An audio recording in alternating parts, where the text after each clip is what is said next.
Hey juniors, today we're going to talk about the Tea Act and the Boston Tea Party. So in the top right hand corner of your next note page, go ahead and write today's date, which is 8/6/2014. The objective for today is the Tea Act and Boston Tea Party, so that goes right under the date. Feel free to pause this video at any moment to get the notes that you need.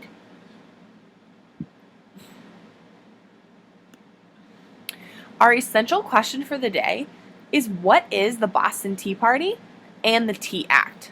The essential question does need to be written at the top of your notes page, so go ahead and take a moment and write down your essential question. All right, before we get into the Boston Tea Party, let's go ahead and review where we were. So yesterday we learned that the British government enforced the Townshend Acts, which put a tax on tea, lead, paints, and paper. As a result, the colonists boycott the Townshend Acts, and soldiers are sent to enforce them.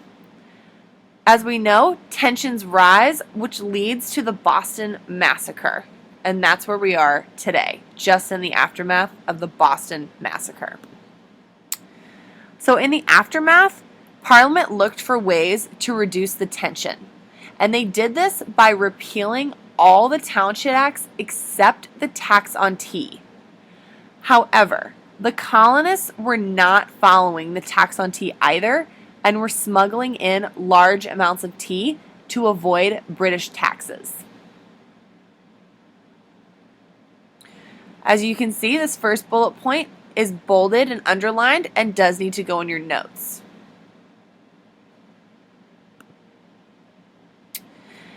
So Britain looked for ways to continue to collect money from the colonists, and the British East India Company offered a solution to colony smuggling.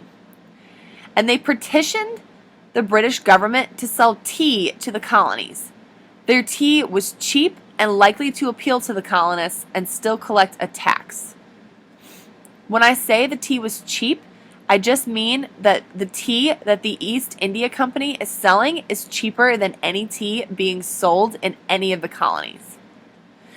Britain agreed and passed the Tea Act, which allowed the British East India Company to sell tea directly to the colonists. However, the colonists were dissatisfied with this as well, because it feared that the cheap tea would put a lot of colonial merchants out of business. As such, colonists are also still upset about this decision being made without their consent. So in a way, taxation without representation is definitely still a reality. Make sure you take a moment, pause the video, and get this note about the Tea Act.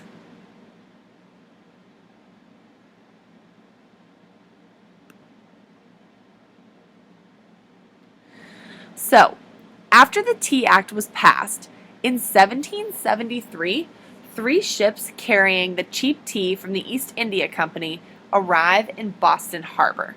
Boston Harbor now becomes the symbol for the rebellion.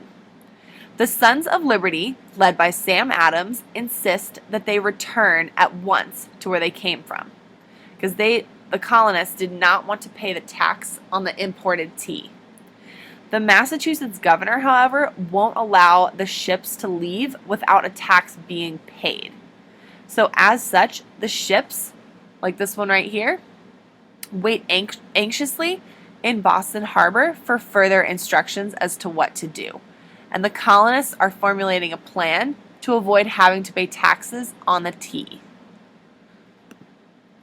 The result is the Boston Tea Party. So this was put together by the Sons of Liberty, and on December 16th, 1773, colonists disguised as Indians sneak onto 3 ships in Boston Harbor.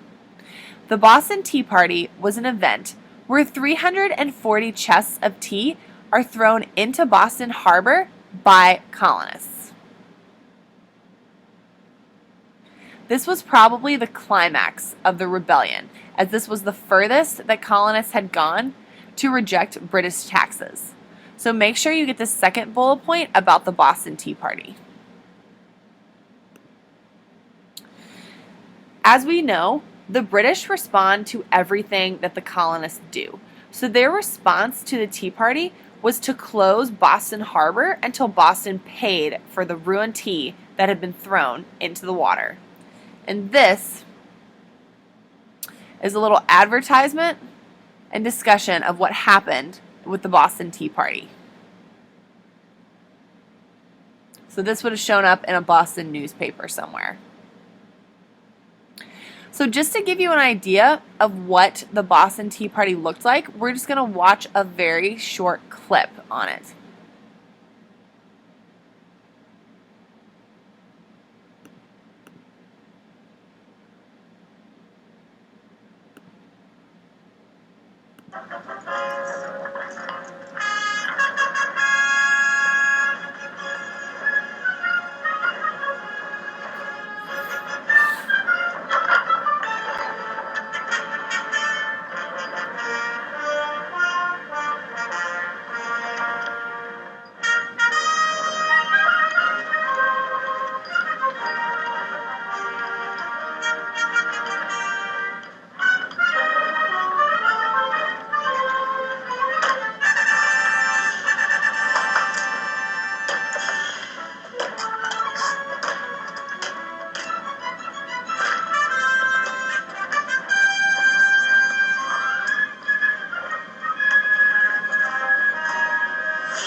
Okay, that's enough of that.